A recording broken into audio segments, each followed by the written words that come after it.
السلام عليكم ورحمة الله وبركاته. الحمد لله الذي أخرجنا من الظلمات إلى النور، والحمد لله الذي جعلنا من أمة سيدنا محمد صلى الله عليه وسلم، والحمد لله الذي جعلنا من أمة آخر الزمان، والحمد لله على كل حال، والحمد لله في كل حال. أما بعد، تقبل الله منا ومنكم، تقبل يا كريم. اللهم صل وسلم barik ala Sayyidina Muhammad. Semoga Allah menerima puasa kita sebulan yang lalu. Jika ada yang kurang, semoga Allah melengkapinya. Jika ada yang bernoda, semoga Allah membersihkannya. Gimana? Aman? Ya. Ujian akhir zaman itu bukan ujian fisik, tapi ujian akhir zaman itu ujian sudur, ujian isi dada. Itu sebabnya tidak ada orang di masa ini kecuali diuji isi dadanya, apalagi saya. Ketika kami berkunjung kepada salah satu guru hadis kami di Banjar, namanya Tuan Guru Wildan, hafizahullah, masih hidup. Beliau mengatakan kepada kami, kekasih-kekasih Allah itu tidak lepas dari 3 hal: ilmu, amal, yang ketiga orang banyak nggak mau, al-bala, ujian. Banyak orang nggak mau. Padahal ilmu, amal nggak cukup kalau nggak diuji. Itu sebabnya para sahabat jika tidak ada ujian mereka mengadu kepada Rasulullah. Wahai Rasulullah, apakah kami tidak dilirik lagi oleh Allah Subhanahu wa taala? Maka bersyukurlah jika diuji. Nabi SAW mengajarkan pujian saat diuji. Alhamdulillah ala kulli hal. Semua pujian berpulang kepada Engkau ya Allah, meskipun keadaannya terasa berat. Sedangkan jika terasa ringan, kita katakan fi kulli hal, dalam semua keadaan yang terasa ringan. Inilah yang kemudian diriwayatkan oleh Imam At-Tirmizi, hadisnya hasan, bahkan disahihkan oleh beberapa ulama. Jika engkau mengalami keburukan, menurut pikiranmu katakan alhamdulillah. Berarti itu bukan buruk di sisi Allah. Alhamdulillah ala kulli hal. Yang mengatakan buruk itu nafsu kita. Walhamdulillah fi kulli hal. Itu yang sesuatu yang menurut nafsu kita baik. Ya. Maka tadi di ayat yang dibaca oleh imam kita itu sangat menyentuh sekali, bahwa surga yang disebutkan tadi itu adalah surga nafsiyah, fi mashtahat ilaihin, atau an-nafs, ya, yang diinginkan jiwa, nafs. Tapi ada surga yang lebih tinggi, wujuhu yawma idzin nadhirah ila rabbiha nazirah. Wajah-wajah pada hari itu berseri-seri. Kenapa dia berseri-seri? Karena wajahnya sedang berkiblat kepada wajhullah, wajah Allah Subhanahu wa ta'ala. Semoga wajah kita yang hina ini, qalbu kita yang bernoda ini Allah bersihkan. Allah izinkan menatapnya. Amin ya rabbal alamin. Kalau dihitung dosa mulai dari ujung rambut sampai ujung kaki ada dosa semua. Enggak bapak, enggak saya sama. Enggak ibu, enggak saya sama. Mulai dari mata, tengahnya mata, pikiran, semua ada dosanya. Maka kita enggak mungkin datang dengan ketaatan. Karena di dalam sujud pun kita lupa kepada Allah Subhanahu wa ta'ala. Di dalam rukuk pun kita lalai kepadanya. Itu sebabnya Nabi mengatakan, engkau masuk surga itu karena rahmat Allah, bukan karena sujudmu. Sujudmu tidak sempurna, rukukmu jauh dari kelengkapan. Ya. Apalagi dihitung haji umroh kita, ya, mata, cuci mata ngeliatin orang Turki, ya, jujur aja lah. Maka datanglah kepada Allah dengan rasa hina itu. Allah lebih suka daripada orang yang datang dengan membawa taat, merasa taat. Ya, itu sebabnya Allah jatuh cinta kepada orang yang mustaghfirin, yang mohon ampun kepada Allah Subhanahu wa ta'ala. Itu sebabnya suatu negeri yang ada orang istighfar di tempat itu, Allah halau bala bencana. Ya, maka dia bukan jadi bencana lagi, tapi jadi hadiah. Ya, semoga Allah takdirkan kita menjadi kekasih-kekasihnya. Amin ya rabbal alamin. Saya pun tidak tahu makom saya di sisi Allah itu dianggap kekasih atau tidak, tapi saya berdoa tiap hari, ya Allah, izinkan aku menjadi kekasih-Mu. Amin ya rabbal. Begitu juga yang hadir, yang ikut kajian ini, baik secara langsung ataupun tidak langsung. Amin ya rabbal. Ala hazinniya wa likulli niyatin salihah. Al-Fatihah. A'udzubillahi minasyaitonir rajim.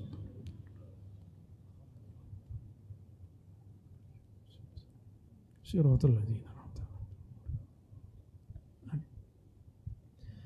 Bisanadina al-muttasil al-imam al-arif billah ibn Athaillah Sakandari qala ma taraka min al-jahli shay'an man arada an yuhditha fil waqti ghaira ma azharahu Allah fihi.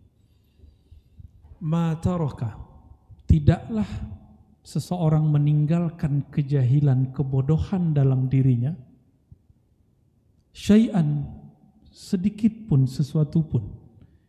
Man arada, siapa yang menginginkan sesuatu terjadi, ayyuhditha, ingin khusyuk sebelum masanya, ingin sukses sebelum usaha, ingin wusul itu kesadaran, terkoneksinya hati dengan Allah yang memiliki kuasa terhadap semua hati, yang ingin merasakan getaran zikir sebelum getaran itu layak terjadi pada dirinya, yang ingin karamah sebelum karamah itu pantas berdiri pada dirinya. Maka orang-orang seperti ini belum meninggalkan kejahilan, ya, belum terlepas dari sifat jahal, sifat jahiliyah. Inilah yang disebut jahiliyah rohani. Kalau zaman jahiliyah sudah kita lewati, tapi jahiliyah rohani sampai hari ini masih banyak. Orang yang ingin viral sebelum dia diviralkan Allah, atau orang yang ingin sembunyi padahal Allah ingin membuat dia syuhrah, terkenal. Sama, kita ini bukan hamba terkenal atau hamba sembunyi. Kita hamba Allah yang maha zahir, yang maha nyata, hamba Allah yang maha batin. Apapun yang Allah mau kita ridha. Kita bukan hamba penyembah berhala namanya kekhusyuan. Kita bukan hamba yang menyembah getaran-getaran zikir. Kita bukan hamba yang mencari-cari kasyaf. Tahu kasyaf? Terbuka alam rohani, alam batin, lalu bisa lihat yang batin-batin, yang gaib-gaib. Bukan. Kalau dikasih, biarin lewat. Yang kita cari hanya Dia yang maha batin, Allah Subhanahu wa ta'ala. Hanya ridhonya yang kita cari. Oleh karena itu, beliau mengatakan ciri-ciri orang jahil adalah dia menghendaki sesuatu sebelum saatnya terjadi. Ingin Imam Mahdi keluar padahal belum masanya, ya. Ingin ketemu wali padahal belum pantas, ya. Ini banyak yang begitu, ya. Ingin jadi wali Allah padahal belum patut. Jangan dikira Pak, kalau udah jadi wali selama-lamanya jadi wali, belum tentu. Coba lihat, ada nggak orang soleh terus jadi pemaksiat? Sama. Ada orang jadi angkat jadi wali Allah, dalam sekejap Allah ganti takdirnya menjadi wali syaitan. Bisa semua. Bisa semua. Itu sebabnya Imam Al-Hasan Al-Basri mengatakan, man amina minan nifaq fahuwa munafik. Siapa yang merasa aman dari berbolak-baliknya hati, perubahan kolbu dari taat menjadi maksiat, dari ikhlas menjadi tidak ikhlas, dari mukmin menjadi munafik.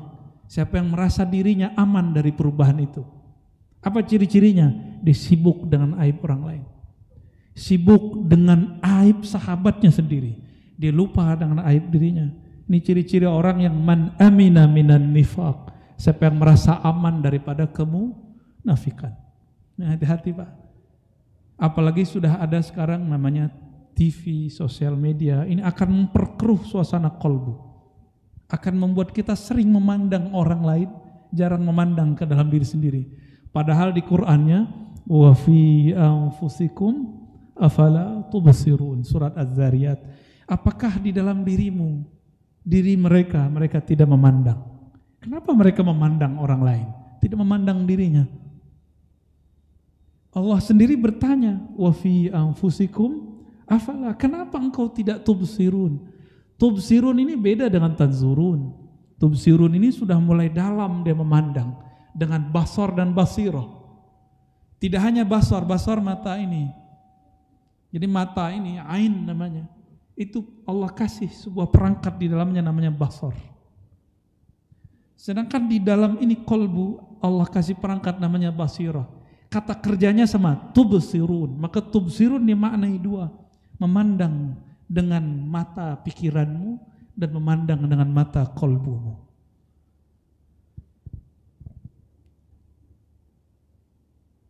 Bagaimana kira-kira? Kok jadi tegang gitu antum? Jangan bayangin yang di FB, yang di YouTube. Bayangin diri kita sendiri. Ya, saya membayangkan diri saya sendiri. Itu sebabnya saya nggak mau membalas orang-orang yang fitnah saya. Biarin aja Pak. Takdir Allah kan nggak di tangan kita, di tangan Allah. Allah kan maha tahu.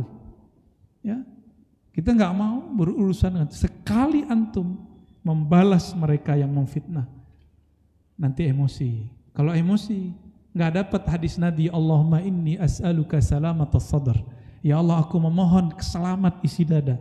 Emosi nggak selamat. Karena salamah artinya terbebas, bara'atun, terlepas dari noda-noda isi kolbu. Kalau masih emosi, belum. Ya. Dipuji orang seneng nggak? Seneng. Dicaci orang harus seneng. Bisa nggak? Senangnya bukan karena melihat orang itu yang muji. Senangnya bukan karena melihat orang itu mencaci, tapi melihat Allah lagi menyapamu. Gitu. Oleh karena itu ulama salafus saleh mengatakan, disebutkan Imam Qushairi dan itu lebih dari 7 ulama mengkalamkan ini di berbagai kitab. Kalau dimaknai satu aja. Istiwa bainal madhi wa dham. Sama saja engkau dicaci, engkau dipuji. Engkau dipuji, engkau dimaki. Terasa sama. Karena apa? Adakah di alam semesta ini sesuatu terjadi tanpa izin Allah? Tidak ada. Tapi kalau ini kita tidak pandang, kesel Pak di hati. Ya, benar nggak? Makanya antum seneng di like sama orangnya, jempol gitu ya. Begini jempolnya, apa begini? Itu manusiawi. Mau nggak di atas manusia? Di atas manusia ketika pujian dan cacian sama. Coba ejekin malaikat, nggak marah malaikat? Kita masih bertubuh hewani, tapi punya kualitas malaki. Dahsyat itu. Semoga Allah berikan kekuatan ini. Amin ya rabbal alamin. Ya. Jadi mau dia ustadz, mau dia ulama, mau dia kiai, dia menginginkan sesuatu yang Allah belum inginkan, itu jahil. Ya, itu jahil. Pengen terkenal sebelum Allah kenalkan, itu jahil juga tuh. Pengen gak terkenal, para Allah ingin mengenalkan, sama. Ya, pengennya dipuji doang, gak mau dicaci, sama. Ya, sama aja. Pengennya hidup senang doang ya, gak mau susah ya. Betul, tuh kan senyum-senyum semua. Senang susah kan di sini Pak sebenarnya. Banyak kawan kita yang kelihatannya senang tapi nggak bisa tidur. Senang nggak itu? Enggak. Ya. Ada kawan kita, kalau di kampung tuh enak nyangkul, kalau di sini mungkin kerja fisik lah. Tapi ketika dia pulang, nyampe di rumah 5 menit langsung hilang. Ya, masuk nggak? Hilang tuh nggak? Langsung mendengkur, tidur. Kok bisa?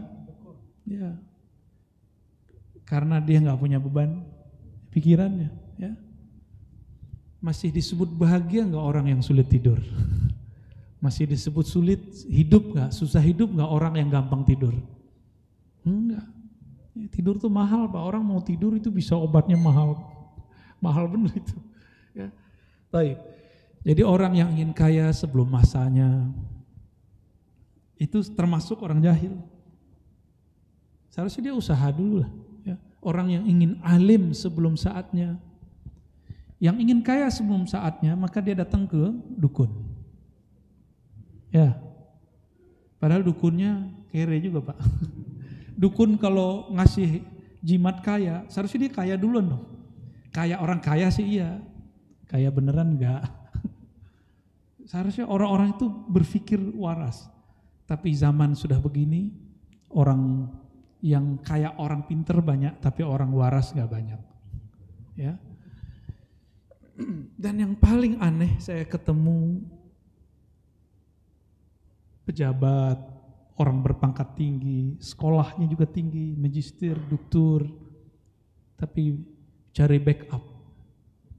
Backupnya ada yang dukun, ada yang pakai us. Jangan disebut, Pak, ntar banyak yang tersinggung lagi sama saya. Ya.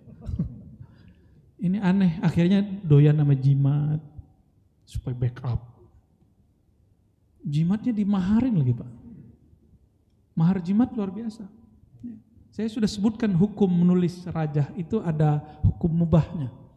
Tapi ada saat-saat itu mengganggu bab akidah, mending ditinggal. Ya. Ibnu Qayyim, Ibnu Taimiyah, itu imam salafi, itu bolehin untuk perobatan, bahkan untuk orang mudah melahirkan, piring, finjan, piring, disulis ayat tertentu, terus dituangin air diminum. Syirik gak tuh? Kalau syirik tuh imam salafi syirik tuh. Ibnu Qayyim menulis dalam kitab At-Tibbun Nabawi, bilang boleh. Tapi pakainya yang sering-sering lah. Ya. Ini dikit-dikit jimat, apa dikit-dikit pakai kalung jimat. Ya. Kapan bertauhidnya kepada Allah Subhanahu wa Ta'ala. Ya. Saya lebih senang ini teman-teman jamaah ini baca wirid pagi sore. Kan kita ada al-wirdul latif yang diwariskan oleh Al-Habib Abdullah Al-Haddad. Ya, ada Ratibul Haddad dibaca ba'da maghrib, wirdul latif dibaca ba'da subuh. Pakai itu. Ya. Ada yang menuduh saya juga, Pak, kalau saya sudah meninggalin itu, ya antum datang aja ke ribat. Di ribat ba'da maghrib kita baca Ratibul Haddad. Gak ada kita ninggalin itu.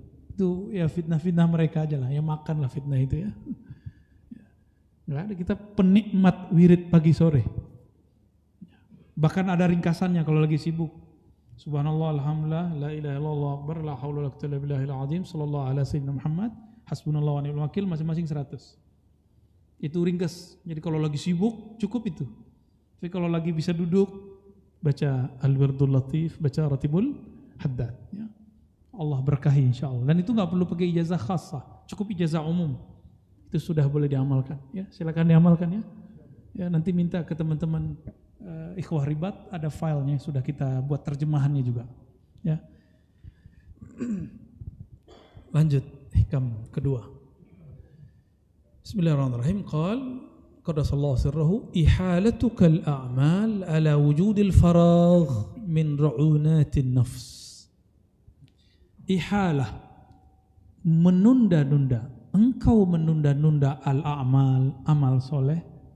Amal itu dibagi 3. Ada amal badan, amalul badan, nah itu sholat, ya, seperti sholat, tasbih, itu amal badan, termasuk qaul ya. Ada amal fikiran, tafakkur. Ada amal qalbu, zikrullah. Kita bagi 3 ya.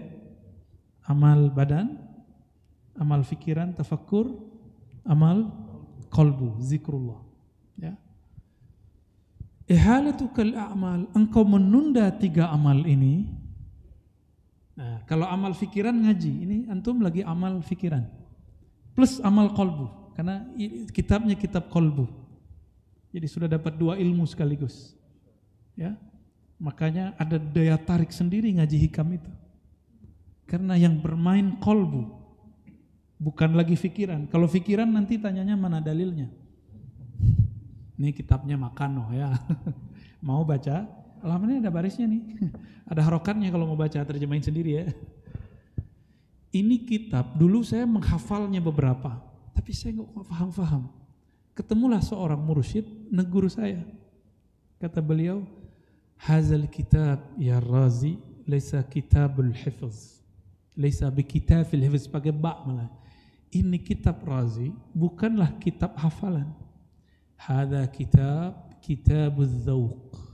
Ini kitab dunia rasa. Rasa apa? Zauqul qulub, rasa yang ada di dalam kolbu. Jadi nggak bisa diterka-terka maknanya. Jadi orang yang bisa menjelaskannya karena dia melaluinya. Gitu. Itu sebabnya mau antum doktor, mau antum nyantri 1000 tahun, tapi kalau nggak pernah bersuluk, suluk itu menempuh jalan rohani, apapun thariqahnya. Mau thariqah Qadiriyah, Naqsyabandiyah, Syadziliyah, lebih afdal karena kitabnya Syadzili. Tijaniyah, apapun thariqahnya. Khidiriyah, ya, Rifaiyah, Ghazaliyah, boleh apa saja. Nanti akan merasakan yang ada di sini. Dan kami bertahun-tahun mencari pola-pola itu, ketemulah polanya. Dan saya baru ketemu polanya tahun 2020, sebelum Ramadan. Berarti ini Ramadan keberapa nih? Dulu nih jujur Pak, saya buka kartu ya. Dulu setiap ngaji hikam, pala saya pusing dulu. Ini baca dulu syarah yang ini, baca dulu syarah yang itu, syarah ini puluhan. Akhir bingung-bingung sendiri. Ngerti teksnya secara akliyah, tapi tidak merasakan secara ruhiyah. Dan baru Allah berikan rasa itu sedikit demi sedikit, perlahan. Ya, karena bimbingan para guru, para mursyid, para syekh. Jadi sampai hari ini saya masih berguru. Dan guru saya bukan satu. Ya, banyak mursyid kita. Setiap kali saya ke kota mana, saya cari guru. Jadi antum jangan berguru ke satu orang atau satu model, harus banyak gurunya ya. Tapi untuk tarbiyah ruhiyah, jika belum bisa memilah-milih, cukup satu guru, mursyid. Tapi kalau antum sudah matang secara rohani, boleh berguru kepada aktsar min wahid, ya lebih daripada seorang mursyid.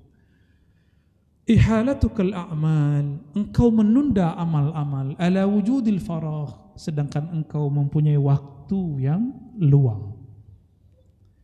Min ru'unatin nafs, ciri-ciri ada kekacauan dalam dirimu. Jadi ciri-ciri orang yang labil, ciri-ciri orang yang belum matang secara rohani, ciri-ciri orang yang masih childish, kanak-kanak, walaupun tubuhnya sudah menua, rambutnya sudah mulai putih, kulit sudah mulai mengkerut, jalan sudah mulai lelah, udah gampang capek, tapi rohaninya masih muda, masih anak-anak. Apa ciri-cirinya? Suka nunda-nunda beramal, suka nunda amal badan. Jadi jangan hanya dipikirkan sholat 1000 rakaat sehari, jangan. Tapi ini juga berkaitan dengan ilmu. Ya, antum sekarang lagi beramal. Ini enggak, bekerja keras enggak pikirannya, kolbunya? Benar ya? Tapi kalau dijawab pakai kolbu, ringan. Itu sebabnya kita baca Fatihah. Karena Fatihah itu membuka ranah kolbu. Kolbu kita nanti akan bisa merasakannya. Nah, tapi kalau pakai ini nanti mengkerut dia. Apalagi nih gitu. Ya. Kenapa saya memberikan contoh-contoh? Supaya kita memakai memori, dan memori itu adanya di kolbu. Nah, contoh, ada kawan saya ngomong begini, coba kalau saya kaya, ya, nanti saya akan sedekah banyak-banyak, bangun pesantren banyak-banyak. Ya, betul, Allah kasih dia kekayaan. Apa kata dia? Coba saya lebih kaya lagi. Ya, begitu ngomongnya. Nanti saya akan bangun, enggak juga kunjung bangun. Paling cuma ada orang buka ini sumbangan tepi jalan, itu pun ngasih cuma 5.000. Ngata-ngatain lagi, ngalangin jalan. Ya walaupun sarah sih secara hukum kan, ngambat jalan, tapi secara uruf tradisi kayaknya kita masih berat ninggalin itu ya. Semoga pengurus masjid sini nggak begitu, aman ya. Dulu juga ada kawan kita ngomong begini, Kiai masih hidup. Coba kalau saya tinggal dekat Kiai, saya akan ngaji tiap hari. Dilalah Allah kasih dari rezeki, rumahnya gak jauh dari Kiai, cuma 1-2 kilo. Apa kata dia? Aduh, coba kalau kerjaan saya gak sesibuk ini. Ada lagi Pak, mau kapan lagi nih? Ini saya mau tanya sama antum, kalau rajin kerja, yang tebal dompet, benar nggak? Yang banyak rigidnya dompet ATM kita. Ini hitung-hitungan manusia.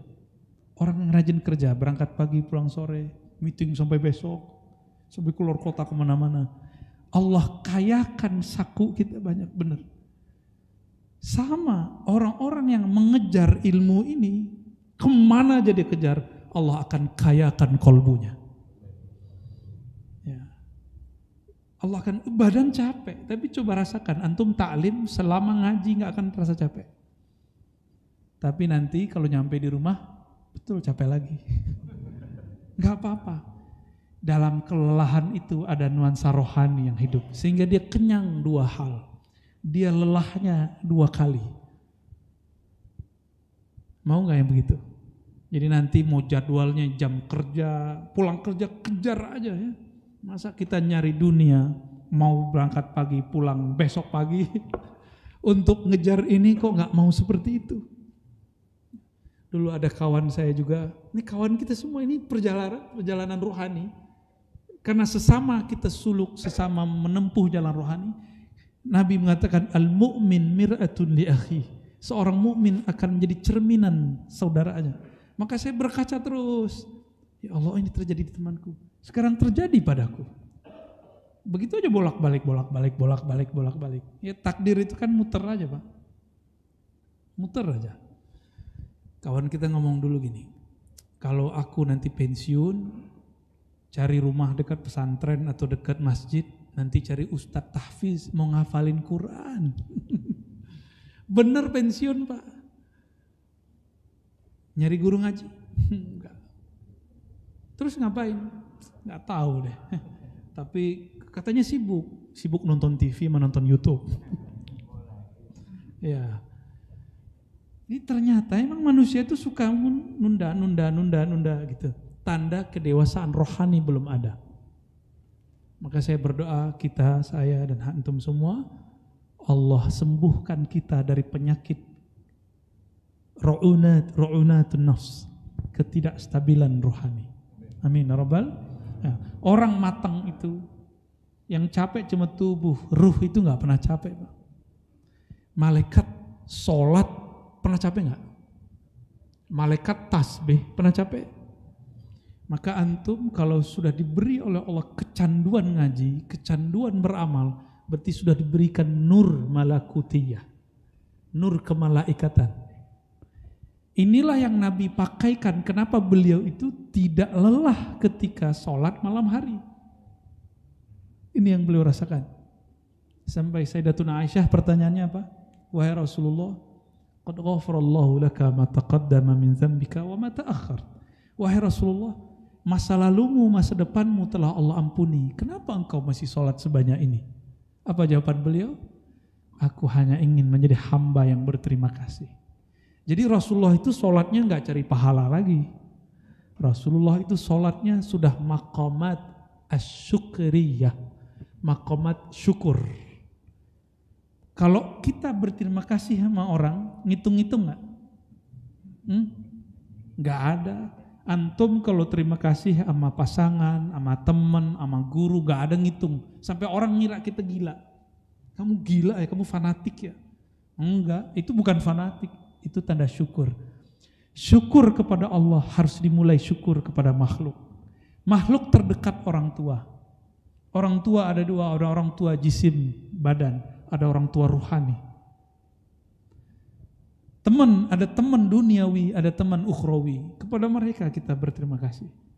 Ya, mulailah berbagi sama teman. Ya, jangan pelit. Jangan pelit sama teman.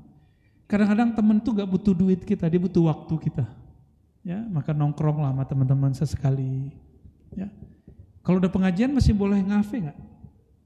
Ngopi-ngopi masih boleh nggak? Boleh Pak. Yang penting ngafenya ngomongin ngaji gitu. Ya. Saya suka ngopi, suka ngafe saya.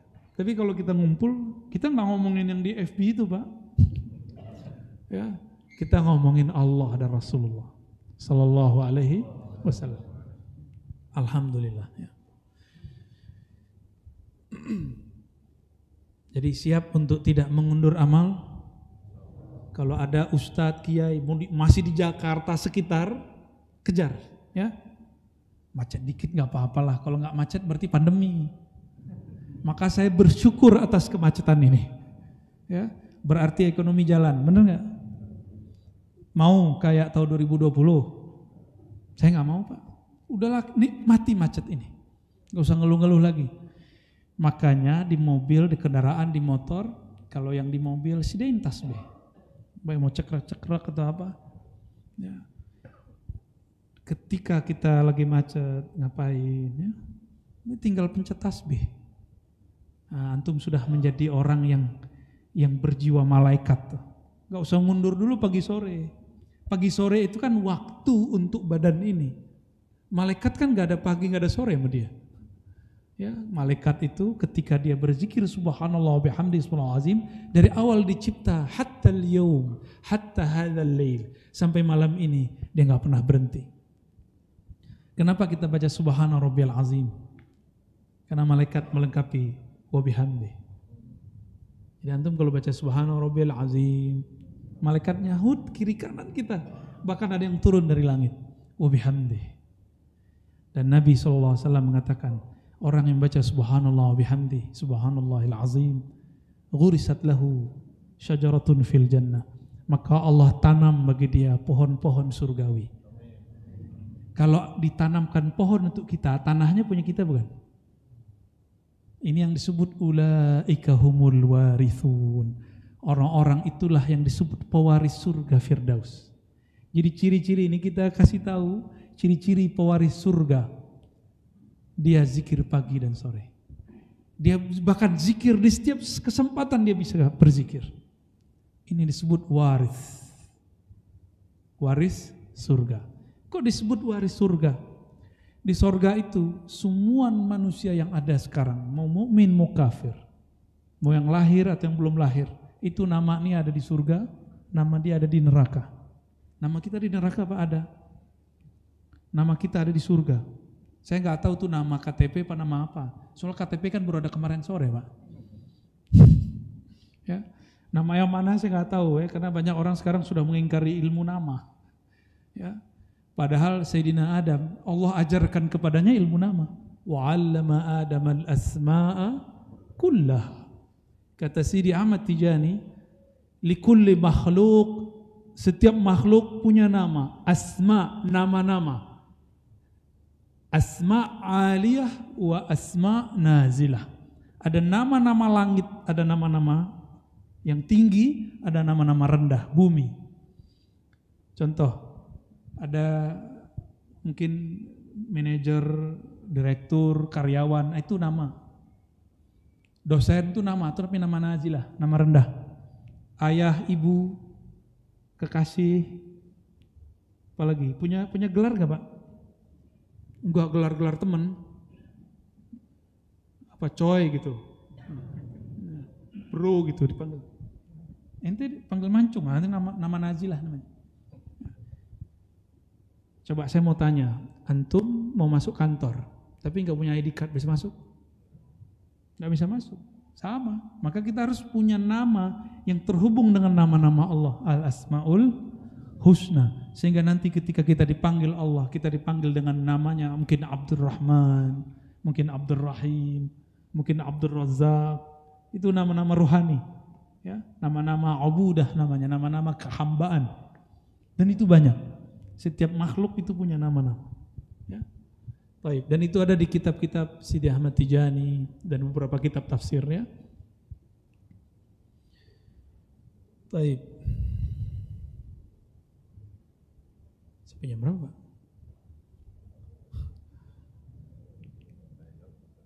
Nah, satu lagi ya. Habis itu tanya jawab. Emang masih ada tanya jawab? Qala radhiyallahu ta'ala anhu wa qad sallallahu sirra la tatlub minhu an yukhrijaka min halatin liyasta'milaka fi ma siwaha fala aradaka lasta'malaka min ghairi ikhraj. La tatlub, jangan kamu tuntut, jangan engkau menuntut kepada Allah minhu kepadanya ay yukhrijaka min halatin, agar memindahkan engkau dari suatu hal, suatu kondisi namanya tidak khusyuk, kondisi sulit, kondisi apapun itu,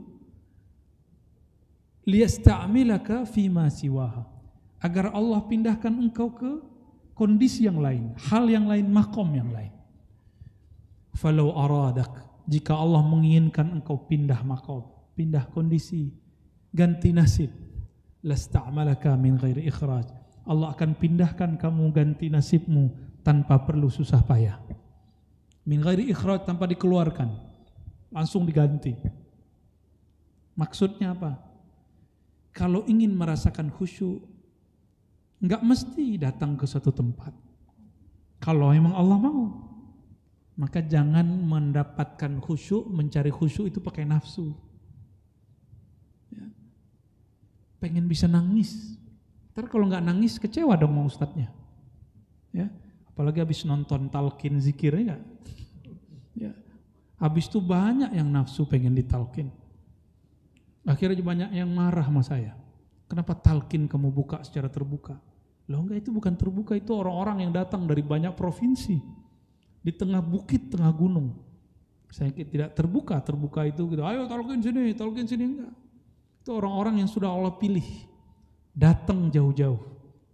Ya, ada yang datang dari dekat waktu itu. Maka coba antum tanya teman-teman saya di Ribat. Banyak orang minta talqin, kita bilang ada mursyid di kampungmu, datang ke sana. Ada guru zikir di tempatmu, minta zikir kepadanya. Kita nggak pernah ngambil lapak mursyid, Pak. Tahu nggak lapak mursyid? Ya. Makanya ada beberapa mursyid malah marahin saya lagi. Gara-gara kamu tuh, karena kamu tuh. Loh kenapa Pak Kiai? Karena kamu, saya nggak tidur setengah bulan. Loh kenapa Pak Kiai? Itu orang minta zikir mulu katanya. Tuh serba salah saya Pak. Baik. Jika Allah ingin memasukkan nama ke dalam kolbu, nggak perlu susah. Kadang lewat video juga tersentuh. Kadang ketemu guru aja nggak tersentuh. Ya. Apakah pilihannya dekat dengan guru atau jauh? Dekat atau jauh itu ada baik ada buruknya. Antum dekat dengan guru, ujiannya lebih berat karena akan melihat sisi manusiawi guru. Kuat nggak? Yang kita bayangkan guru suci, bener? Mana ada guru suci Pak? Nggak ada guru suci kecuali Rasulullah dan para nabi sallallahu alaihi wasallam. Ya. Maka Imam Junaid ditanya, hal yaznil wali? Apakah wali bisa bermaksiat? Maksiat yang paling besar. Berselingkuhkah? Hatinya tertarik? Kata Imam Junaid, kalau Allah berkehendak, tidak ada yang mampu melawannya. Itulah takdir Allah. Qadaran muqtadirah. Apa maksud Imam Junaid? Jangan pernah mengkultuskan guru. Ya, jangan pernah mengkultuskan mursyid, Habib. Coba tanya sama Habib mana aja Pak, pasti sepakat sama kalam saya. Coba tanya sama kiai mana aja, pasti sepakat sama kalam saya. Bahwa yang suci itu cuma para nabi. Ya. Ibnu Taimiyah saja, Imam Salafi, masih bilang para nabi berdosa. Tapi dosa kecil. Ada yang berani nggak ngomong seperti Ibnu Taimiyah? Di Majmu' Fatawa jilid 4 dia mengatakan al-anbiya ma'sumuna minal kabair dunas saghair. Para nabi itu dijaga dari dosa besar tapi bukan dosa kecil. Karena dia menemukan di dalam Al-Quran, Allah mengatakan kepada Nabi Muhammad, wastaghfir li dzanbik. Hei Muhammad, mohon ampunlah terhadap dosamu. Berarti Nabi Muhammad punya dosa dong, kata Ibnu Taimiyah. Nabi Adam disebutkan fa'asa Adamu rabbahu faghawa. Adam mendurhakai Rabbnya lalu dia tersesat. Makanya jangan heran ada ustadz kemarin beberapa tahun lalu ngomong wa wajadaka dhallan fahada. Dia Allah mendapatimu dalam keadaan sesat lalu memberimu hidayah. Apa kata si ustadz ini? Nabi itu dulu pernah tersesat. Itu akibat mengkaji Quran dari terjemahan. Ini Nabi Muhammad pernah sesat, Pak. Gimana kira-kira? Pantesan dia bilang orang tua Nabi masuk neraka, ya enggak? Ya. Giliran Muawiyah enggak boleh dikritik. Muawiyah itu sahabat Rasulullah, bukan Nabi. Beberapa guru saya mengkritik Muawiyah tapi mengatakan tidak boleh mencaci Muawiyah. Beda enggak? Karena Muawiyah seorang sahabi, dia berijtihad dalam bab politik. Berbeda dengan Sayyidina Ali. Ulama kita mayoritas mengatakan Sayyidina Ali musibun, dia benar. Sayyidina Muawiyah beliau mungkin keliru, tapi karena mereka sama-sama ijtihad, sama-sama dapat pahala. Wallahu a'lam bissawab. Ahlus sunnah memilih untuk tidak terjun ke dalam membicarakan sahabat. Ya. Tapi mereka bela-belain mati-matian itu enggak adil juga, harus seimbang. Ya, kita mengatakan Sayyidina Muawiyah manusia, Sayyidina Ali, saya masih bilang Sayyidina loh, Pak, karena kita ahlus sunnah. Ya. Karena kita ahlus sunnah. Maka kita mengatakan, jadi Umar bin Abdul Aziz ditanya sama orang, apakah sholatmu yang 300 rakaat dan sekarang menjadi 150 rakaat setelah dia jadi khalifah, engkau dengan ibadahmu itu lebih mulia dari Muawiyah? Apa jawabannya? Debu yang menempel pada jubah Muawiyah saat dia berguru kepada Rasulullah itu lebih afdal dari semua amal Umar bin Abdul Aziz. Jadi kita ini bolehlah ngomong tentang politik sahabat, tapi jangan berlebihan juga ya. Teman-teman saya di kampus kadang-kadang over, ya, kadang-kadang kelebihan. Ini hati-hati juga, Pak. Ya. Dengan demikian Bapak Ibu, sahabat-sahabat, ikhwan akhwat fillah, kalau disimpulkan 3 hikmah ini kayaknya kita konsisten tiga setiap ketemu ya. Pertama, ciri-ciri orang-orang yang belum meninggalkan kejahilian dalam dirinya. Apa? Dia menginginkan suatu makom sebelum saatnya. Dia ingin merasakan suatu keadaan rohani sebelum Allah menghendakinya. Dia ingin nasib berubah sebelum masanya. Itu kata kuncinya. Dan yang kedua, ciri-ciri orang yang belum dewasa secara rohani, belum matang secara spiritual, dia menunda-nunda amal. Ada berapa amal tadi? 3. Amal badan, amal fikiran, amal qalbu. Menunda-nunda amal sebelum menunda-nunda amal padahal ada faragh, ada kesempatan ya. Dengan semua alasan ya. Dan yang terakhir, tidak usah berangan-angan terhadap satu makom, beramal saja. Beramal, berilmu, nanti Allah akan naikkan kita. Yang penting dibimbing oleh seorang mursyid atau guru-guru.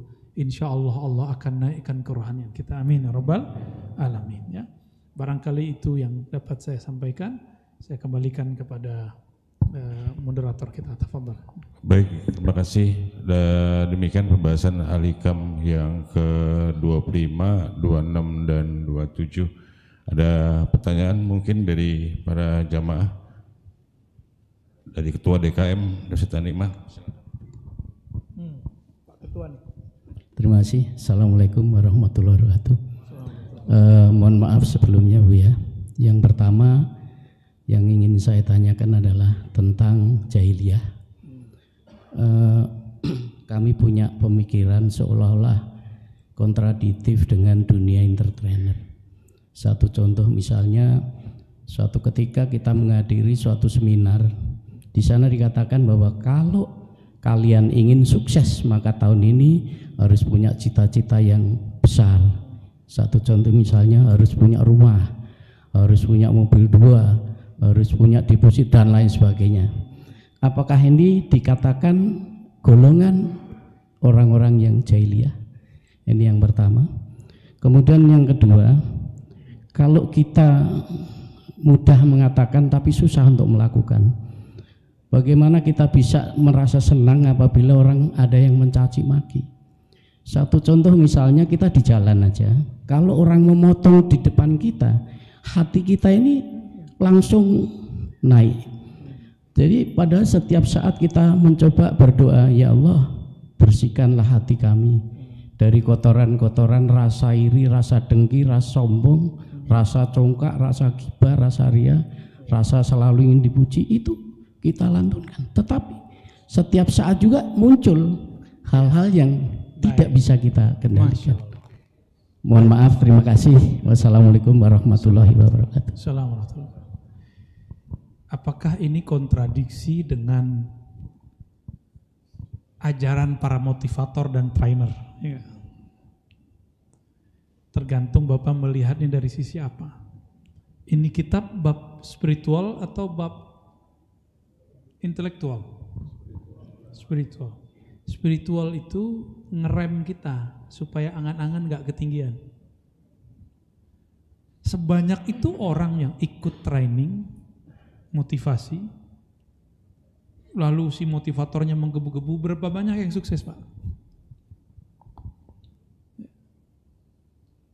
Karena kebanyakan terjebak di sini, terjebak di situ. Akhirnya dia berdoa, dibawalah persoalan duniawinya kepada ukhrawinya. Terjadilah, mohon maaf, meminta yang remeh kepada Allah yang maha kabir, maha besar. Meminta yang gak pantas diminta kepada Allah yang maha memberi rezeki. 2 mobil kecil itu sama Allah. Ya, minta rumah ya Allah, sujud selama itu mintanya rumah. Saya malu Pak minta begitu sama Allah. Coba masih ingat gak? Ini prinsip yang ada dalam doa istikharah. Ini mohon maaf nih para motivator nih ya. Ini pandangan lain dalam dunia spiritual, dalam dunia rohani. Dalam doa istikharah kita diperintahkan Nabi menolkan kehendak. Apa kata Nabi? Jika engkau sholat 2 rakaat, berdoalah. Kalau diterjemah Pak, setelah Allah dipuji, kita berikan persaksian surganya benar, nerakanya benar, semuanya benar. Lalu kita menolkan diri, ya Allah, jika yang aku inginkan ini engkau ridhoi dan baik bagiku, duniaku dan akhiratku, coba lihat. Maka dekatkan dia kepadaku, dekatkan aku kepadanya. Ini masih antum suka kan kalimatnya? Coba kalimat berikut, senang gak? Ya Allah, kita jatuh cinta sama dia Pak. Ya Allah, jika dia kurang baik bagiku, tidak baik bagiku, duniaku dan agamaku, maka jauhkan dia dariku, jauhkan aku darinya. Itu paling berat. Apalagi yang sedang jatuh cinta. Ya, jatuh cinta lagi Pak. Hati memang begitu Pak, gak bisa ditebak. Kalau itu terjadi, coba doa begitu berat gak? Tanya sama orang yang sedang kasmaran, disuruh baca itu dan dia merasakan sulit Ustadz baca itu. Karena disuruh oleh Allah menolkan. Ini yang disebut melenyapkan kehendak diri dalam kehendak Allah. Berarti nggak ada lagi kehendak kita. Yang ada nanti cuma ridho, kehendak Allah. Coba nanti, ya Allah tahun depan saya harus punya rumah. Terus ternyata Allah nggak kasih.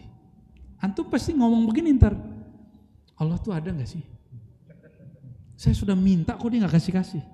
Emang Tuhan bapakmu? Emang Tuhan ommu? Coba sama bos berani nggak ngomong gitu?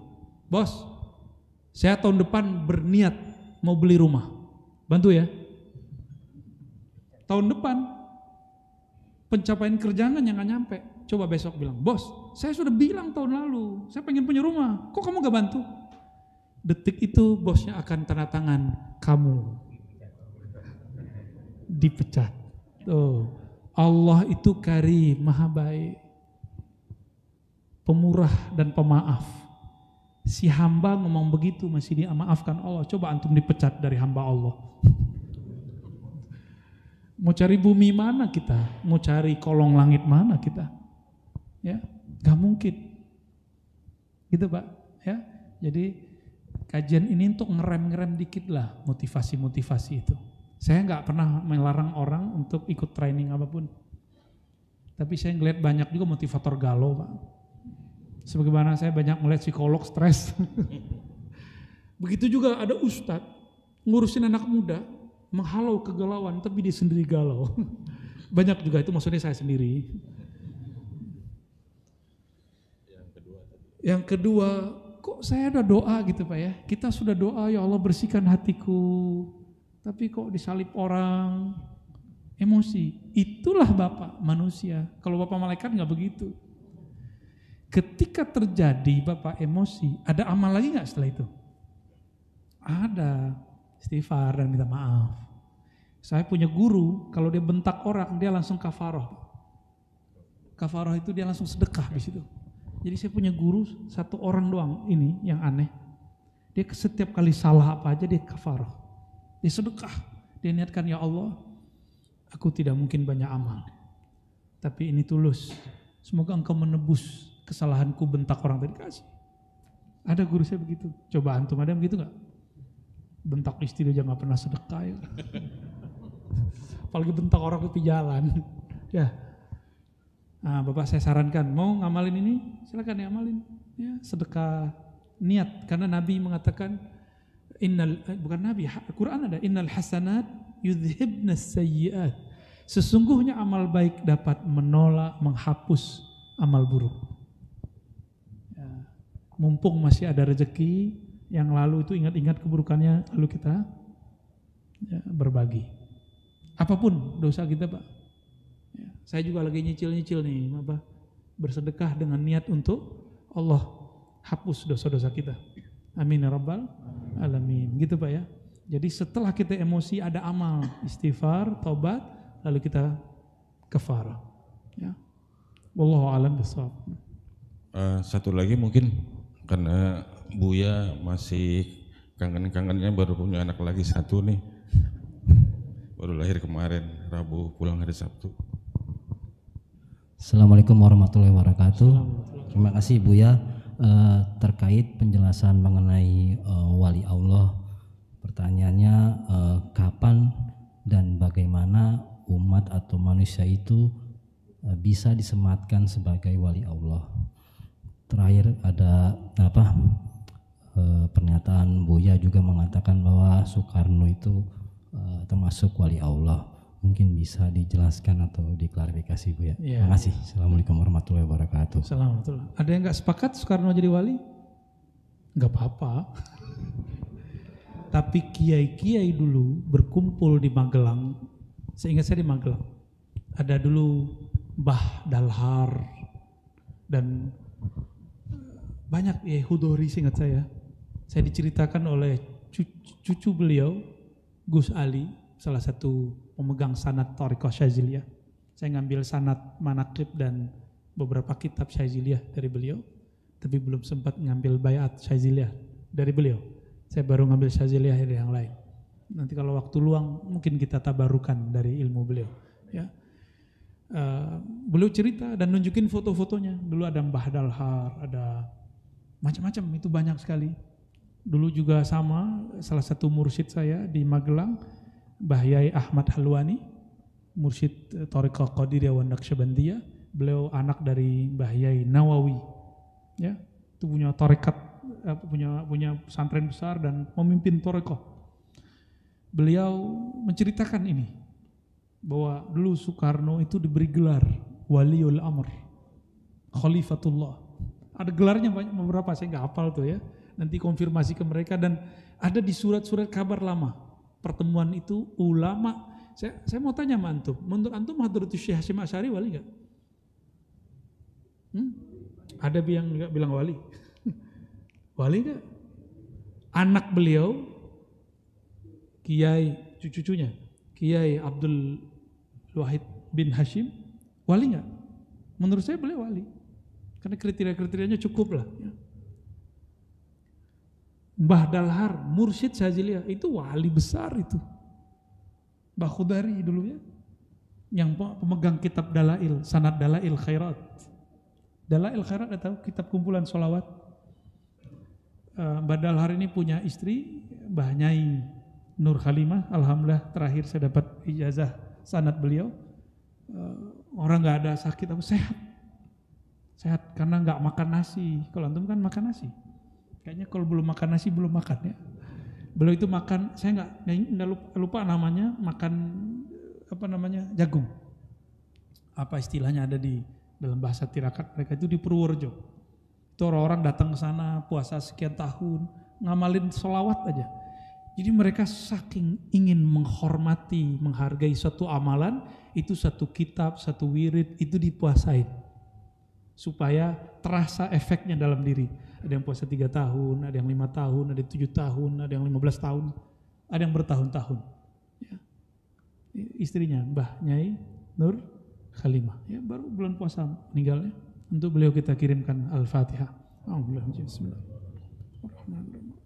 Ya. Jadi saya mengatakan beliau-beliau itu wali. Lalu mereka mendoakan dan mendukung Bung Karno dan menyematkan waliul amr. Jadi wali itu jangan dibayangkan cuma wali ibadat, wali ma'rifat, ada wali imarah, wali kekuasaan. Ya. Dan saya meyakini itu. Dan antum boleh beda sama saya, nggak ada masalah. Misalnya antum nih, saya kan dulu anti Soekarno. Lama Pak, 10 tahunan lebih. Anti Soekarno, jadi kalau sebut Soekarno langsung komunis saja dibela gitu. Ternyata beliau bukan komunis, beliau membuat nasakom. Nasakom itu sebuah falsafah, bukan falsafah gabungan Islam, komunisme, bukan. Beliau mengambil sisi baiknya. Menurut antum Tan Malaka ateis nggak? Tan Malaka atau Tan Malaka? Tan Malaka itu dulu guru terjemah Quran di kampungnya. Tan Malaka itu cuma mengambil gerakan politik daripada sosialisme atau orang-orang komunis sana. Maka dia buat partai juga dulu kan. Nama partainya tahu nggak? Nanti baca buku lagi ya. Saya juga dulu lupa nih ya. Dia buat partai dulu dan partainya bukan PKI. Dia buat partai dulu. Dan waktu beliau ditanya kan dia punya Islam dan Madilog itu. Beliau ternyata sangat kuat tauhidnya kepada Allah. Maka orang keliru menyematkan beliau sebagai ateis. Enggak. Walaupun saya enggak sepakat sama sekali dengan ideologi komunis, sama sekali enggak. Kita anti komunis kita. Ya.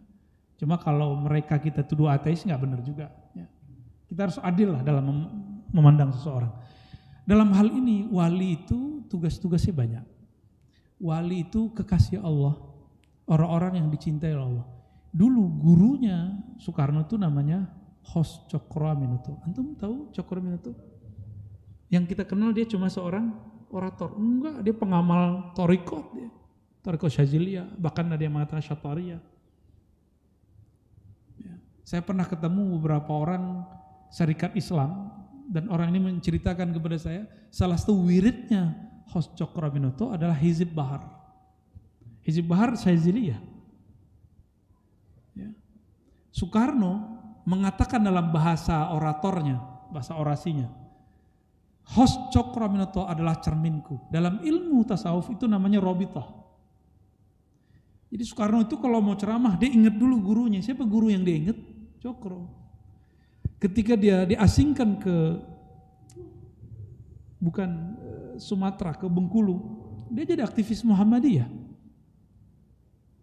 Ketika dia ke Sumatera, dia bertemu dengan Haji Rasul, ayah Buya Hamka, dan diangkat menjadi anak angkat. Maka Buya Hamka sama dia itu saudara angkat. Gimana tuh Pak? Dan banyak kiai-kiai yang mengatakan begitu. Tapi juga banyak orang-orang kebatinan bilang, Soekarno itu sukmanya sekarang lagi tersesat. Tapi saya nggak percaya. Ya, jasa dia sudah sangat banyak. Ya. Anggaplah dia ada salah. Pasti ada salah kan? Ya. Dan memang ini mohon maaf, ini dosa-dosa ideologi yang dikembangkan setelah Soekarno yang mengidentikan dia dengan komunis. Itu dosa besar, Pak. Sama dengan memfitnah bapak bangsa. Dia bukan seorang komunis, ya. Lalu di Quran dikatakan ala inna awliya Allah la khaufun alaihim wa la hum yahzanun. Ketahuilah sesungguhnya wali-wali Allah tidak ada rasa takut di hatinya dan tidak ada kesedihan yang berlebihan. Dan saya melihat itu ada pada Soekarno. Ya. Saya punya guru mursyid namanya Abuya Hasan Basri. Dulu waktu sebelum tahun 2000 saya nanya, saya manggil beliau ya, kadang Abuya Syekh Mursyid gitu ya. Abuya, apakah pernah bertemu Soekarno? Oh pernah. Itu gimana karismanya? Jangankan ketemu katanya. Soekarno hanya berpidato lewat radio, se-Indonesia tenang. Guru, mursyid, kiai tenang Pak, semuanya ingin mendengar. Kiai aja ngomong belum tentu dengar begitu. Kira-kira dia siapa itu? Bukan dengan aji-aji ini dan itu Pak, enggak kuat aji-ajian itu. Antum baca wirid apa baca bawa jimat apa kan beliau ini disebut membawa sesuatu di badannya, ya itu urusan dia lah. Enggak. Emang Allah berikan kekuatan kata-kata pada Soekarno. Ya. Saya pun konfirmasi kepada beberapa syekh, apakah pandangan ini benar? Menurut beliau benar. Tapi saya tidak boleh maksa antum tuh. Ya. Enggak boleh maksa antum. Saya mau tanya nih, Ali wali Allah enggak? Ali bin Abi Thalib. Muawiyah wali Allah enggak? Wali Allah enggak? Sahabat loh. Saya tanya lagi, Ali bin Abi Thalib wali Allah enggak? Muawiyah wali Allah enggak? Wali, dua-duanya wali, beda politik. Amr bin Al-As, anaknya Abdullah bin Amr bin Al-As, beda dengan Ali. Sahabat ini orang-orang yang disebutkan di Quran radhiyallahu anhum. Allah ridha kepada mereka. Kalau dari ridha wali enggak?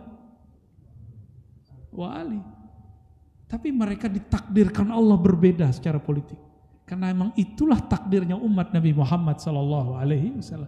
Jangan karena kita beda politik terus kita nggak percaya bahwa dia seorang wali. Antum tahu nggak dulu Abah Anom itu partainya apa? Golkar. Terus Abah yang nggak jauh dari sampingnya dari pesantren itu P3. Dan mereka cuma ramai di bab pemilu, nggak pernah mengingkari kewalian masing-masing. Ya, benar nggak? Paham maksud saya? Bahwa perbedaan manhaj politik, perbedaan partai politik, pergerakan politik itu tidak ada kaitannya dengan kewalian. Tapi hari ini orang-orang ingin meracuni umat, meracuni umat Islam masyarakat, bahwa berbeda partai, berbeda coblosan, atau menceramahi yang dia tidak coblos, itu berarti sudah tidak masuk kepada lingkaran kekasih-kekasih Allah. Berarti orang ini walaupun belajar sifat 20, walaupun ngakunya bermazhab Syafi'i, walaupun berthariqah Naqsyabandi Syazili, apapun, dia sudah teracuni oleh Khawarij. Karena Khawarij itulah yang mengajarkan beda politik, beda iman, beda politik, beda kewalian, beda politik, beda kesucian. Ini hati-hati. Antum bukalah semua kitab akidah. Selalu biasa jadi tutup bagian belakangnya bahwa perbedaan-perbedaan politik itu tidak masalah. Bahkan di kitab itu lebih dahsyat. Tidak boleh mendoakan pemimpin yang zalim. Itu dulu belum ada pemilihan, Pak. Dulu monarki. Imam Thahawi hidup di zaman Bani Abbasiyah. Bani Abbasiyah ini zalimnya bukan main. Paman bunuh ponakan, anak bunuh ayah, saudara bunuh saudara. Bahkan ada khalifah yang agak baik dikit namanya Al-Mutawakkil, tapi nggak hormat sama zuriat Nabi. Al-Mutawakkil itu datar, dia ketemu ada makom Sayyidina Husain, dia dibuat rata, dia ratain. Dia karena terjebak nasibi. Sebelumnya khalifah sebelumnya Syi'i, Rafidi, dia menghujat sahabat. Yang ini enggak hujat sahabat, tapi menghujat keluarga Rasulullah. Ya sama-sama jelek. Ahli sunnah itu tidak nasibi, tidak menghujat keluarga Rasul, tidak juga menghujat. Ya, ini kalau ahli sunnah sama Syiah begini, itu nyatu Pak. Mungkin Islam jadi bangkit. Mungkin nunggu Imam Hadi keluar kali ya. Kapan kita tak tahu ya. Kita masih sibuk di situ.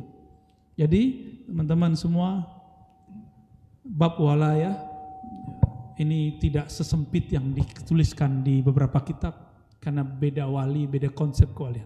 Nanti ada bab khusus saya bawain kitabnya, berbicara tentang wali Allah ya. Ya, antum jangan kira aneh wali Allah ya. Sebut saja saya hamba Allah. Cukup ya. Jangan sebut saya wali Allah. Sebut saja saya hamba Allah. Jadi hamba Allah itu udah cukup. Ya. Benar enggak? Menurut saya itu makom yang sudah hasbunallah wa ni'mal wakil. Barangkali itu teman-teman semua ya, cukup ya. Saya mohon maaf lahir batin. Selamat hari raya. Selamat menjalani bulan yang baru. Semoga jiwanya juga baru. Ghafarallahu lahu ma taqaddama min dzambi. Allah ampuni dosa zahir, dosa batin kita. Amin ya rabbal alamin. Astaghfirullahalazim. Allahumma ya rahmanir rahim. Shalli ala nabiyina Muhammad nabiyir rahmah. Ya Allah yang maha pengasih, maha rahmah, maha penyayang. Sampaikan salam rindu kami, salam cinta kami kepada nabiyir rahmah, nabi yang penuh dengan rahmah. Amin. Nabi yang penuh kasih sayang. Amin. Ampunkan dosa kami ya Allah, hati kami penuh kebencian. Ampunkan jiwa kami ya Allah, penuh dengan noda-noda kedengkian. Ampunkan pikiran kami ya Allah, penuh dengan was-was dan angan-angan. Allahumma ya muqallibal qulub, wahai yang membolak-balik hati kami. Wa muqallibil qulub, demi Engkau ya Allah yang membolak-balik hati kami. Amin. Jika Engkau hendak mengubah isi hati kami, maka ubahlah menjadi lebih baik ya Allah. Amin. Dari kejahilan menjadi kealiman, dari kemalasan menjadi rajin, dari kegelapan menjadi cahaya. Allahumma akhrijna min zulumatil wahmi wal jahli ilal ma'rifati wal ilmi. Allahumma imla' qulubana bil yaqin. Allahumma adfa'anna al bala' wal waba' wal fasha wal munkar. Ya Allah, jauhkan dari negeri kami, dari umat Islam, dari umat Nabi Muhammad, baik yang telah menyembah Engkau ataupun yang belum menyembah Engkau, semua bala bencana. Jika kami hendak Engkau uji, maka berikanlah pengertian dalam kalbu kami ya Allah. Allahumma rabbana atina fid dunya hasanah wa fil akhirati hasanah wa qina adzabannar. Ya Allah, berikan kami kebahagiaan dunia dengan husnul khatimah, kebahagiaan akhirat dengan memandang wajah-Mu dan wajah Rasul-Mu. Amin ya rabbal alamin. Rabbana ya Rabbana ikhtim lana bihusnil khatimah. Ya Allah biha, ya Allah biha, ya Allah bihusnil khatimah. Wa sallallahu ala sayyidina Muhammad wa ala alihi wa sahbihi wa baraka wa sallam. Walhamdulillahi rabbil alamin. Istajib da'awatina bi sirril Fatihah.